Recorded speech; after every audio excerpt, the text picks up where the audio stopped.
সাবেক প্রধানমন্ত্রী শেখ হাসিনা পালিয়ে গিয়েছেন, এই জায়গাটায় আমি দ্বিমত পোষণ করি। পালিয়ে যাওয়া কাকে বলে? কাউকে কারো সামনে থেকে না লুকিয়ে চাপিয়ে চোরের মতো তাকে পালিয়ে যাওয়া বলে। উনি লুকিয়েও যান নাই, আর উনি যেতে চানও নাই।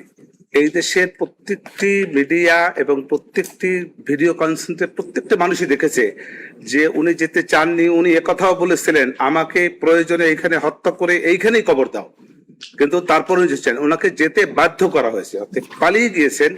এই কথার সঙ্গে আমি দ্বিমত পোষণ করছি।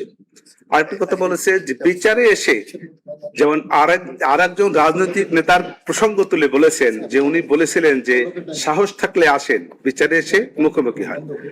উনি যে কারণে বাংলাদেশে এসে তৎকালীন সময়ে বিচারে মুখোমুখি হননি, এই আজকের আমার আসামি ওই একই কারণেই বাংলাদেশে এসে বিচারের মুখোমুখি হচ্ছেন না। এটা হলো আমার ওপিনিয়ন। দ্বিতীয় হলো অ্যাপ্রুভার। লার্নেড অ্যাডভেঞ্চার স্যার বলেছেন যে এই অ্যাপ্রুভার করে যে সাক্ষী দিয়েছেন সেটা আমার এগেনস্টে। এখন এই জায়গাটা আমার বক্তব্য এই যে এই আইজিপি সাহেব যে অ্যাপ্রুভার ডিক্লেয়ার করেছেন সে নিজে বাঁচার জন্য একটি অপকৌশল, অন্যের উপরে দায় চাপিয়ে নিজে বাঁচার একটি অপকৌশল। অতএব এই আইজিপি সাহেবের যে বক্তব্য, সেটার দ্বারা তার যে বক্তব্যে আমাকে দায়ী করা হয়েছে, এই দায়ীটাকে গ্রহণযোগ্য না করার জন্য মাননীয় আদালতের কাছে আমার নিবেদন।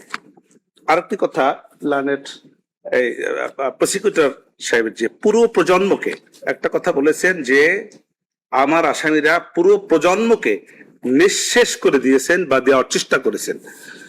একটি মানবতা বিরোধী অপরাধ হতে হলে একটি জাতি, একটি গোষ্ঠীকে, একটি সম্প্রদায়কে নিঃশেষ করার প্রচেষ্টা থাকতে হয়, সেটা এখানে ছিল না।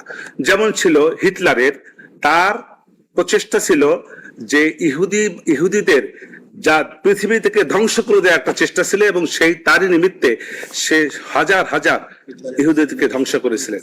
কিন্তু এই যে পুরো প্রজন্মকে ধ্বংস করার যে প্রক্রিয়ার কথা বলেছেন, এই মামলার সঙ্গে সেটা যায় না। অতএব এই আমার আসামিরা এরকম কোন পুরো প্রজন্মকে ধ্বংস করেছেন বা করার চেষ্টা করেছেন, এই বক্তব্যের সামনে দ্বিমত পোষণ করছি। আরেকটি কথা যে ন্যায় বিচারটি হলো যেমন রাষ্ট্র ন্যায় বিচার চাবে, আমি আসামি পক্ষ, আমিও ন্যায় বিচার চাই। অতএব লার্নেড ট্রাইব্যুনালের কাছে, এই যে লর্ডশিপদের কাছে আমার নিবেদন, আমিও চাই ন্যায় বিচার। আমিও মনে করি ন্যায় বিচার হলে আমার আসামি খালাস পাবে।